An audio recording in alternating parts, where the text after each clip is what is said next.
Have you ever wondered how to make your digital footage look more like it was shot on film?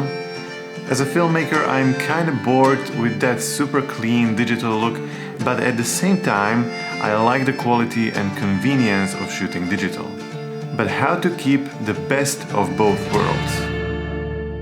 Well, in this video, I might have one answer for this problem. Guys from Dehancer reached out and asked me to try out their plugin for film emulation and color grading.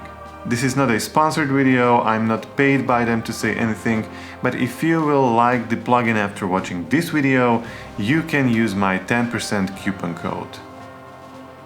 So, what is Dehancer, what I think about it, how I use it, and should you actually try it too? These are the questions of this video. When I tried the plugin for the first time, I was, well, skeptic because I expected a one-click color grading solution. The image looked terrible and I felt like I wouldn't be able to make this video at all. But then I've said enough. Impatience is not really a quality that will make you successful as a filmmaker. So I've started over. Dehancer Pro is a film emulation and color grading plugin with ton of options. It's available for Davinci, Premiere Pro, and of course for Final Cut Pro.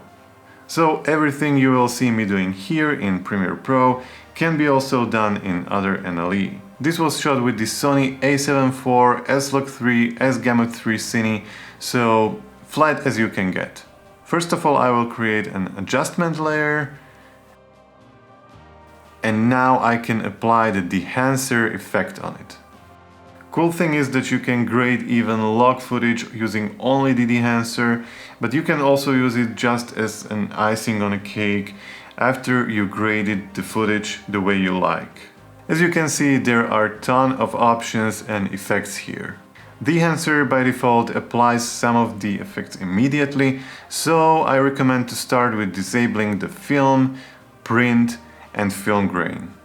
The first thing I'm going to do now is that I'm going to convert this log image into the Rec 709 space. You can do that in the input section. Just choose the camera with corresponding picture profile from the list and you're done.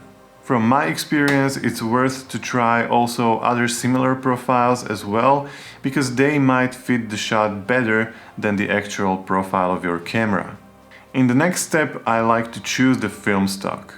There are numerous film stocks to choose from.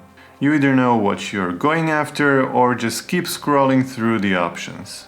One of the most favorite motion picture option is the Kodak Vision 3. They recommend you to use the 50D for daylight exterior shots, 250D for daylight interior shots, 200D for well-lit studio shots, and 500D for limited lighting conditions. My favorite film stock so far is the Kodak Gold 200. It is a photography and not a motion picture film like the Vision 3, but don't be afraid to use whatever works for you and don't just stick to the recommendations. As for the next step, I like to enable the print effect.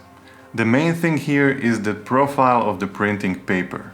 As far as I understand the film development process, the printing is the final stage where you just print whatever you've shot on some kind of printing paper. This will also give some characteristics to your final product. Again, the recommendation is to use the Kodak 23A3 paper along with the Vision 3 film stocks, but for this particular shot I've decided to use Kodak Endura glossy paper.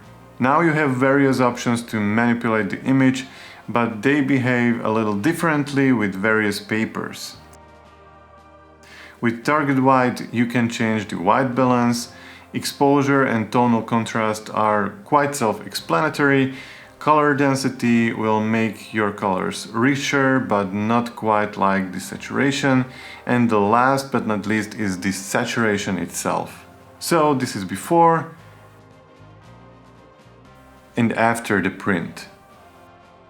Next up is the film developer. With analog films you are working with some kind of developer solution which gives your films some qualities based on various parameters. You can think of it as a recipe, and in Dehancer you can make your own recipe to develop your film. There is the contrast boost parameter, gamma correction, which determines how much of the midtones are shifted towards shadows or highlights, then color separation, which manipulates only the most intense colors in the shot, and color boost, which increases or decreases the overall saturation of the image. The fifth step in my process is the film compression.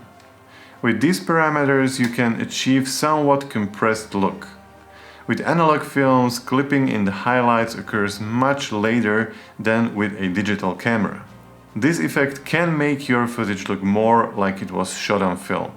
Many people associate film look also with film grain. In most cases we don't like grainy or noisy images, and that's why we do not shoot at high ISOs, for example. Today's cameras and lenses produce really clean images, but sometimes we just want a little bit of characteristics or organic look in our shots. With Dehancer you can add and also manipulate the film grain. First of all, there are two drop-downs here. With first you can choose if you want positive film grain, which is a little softer and more subtle, or negative film grain. With the mode you can choose the algorithm which is actually generating the grain. Digital is less demanding on your hardware, but analog is that organic looking grain we are going after. Next important parameter is the film resolution. If you want to achieve that filmic look, you really have to sacrifice some of the sharpness produced by your digital camera. The more you decrease the film resolution, the more blurry your image will be. I will recommend to set this between 60 and 80, depending on your shot. With shadows, midtones and highlights, you control the amount of grain in these areas, and chroma will determine the saturation of generated grain. This really depends on your taste and on the style you want to achieve. So you will have to spend some time dialing these sliders back and forth.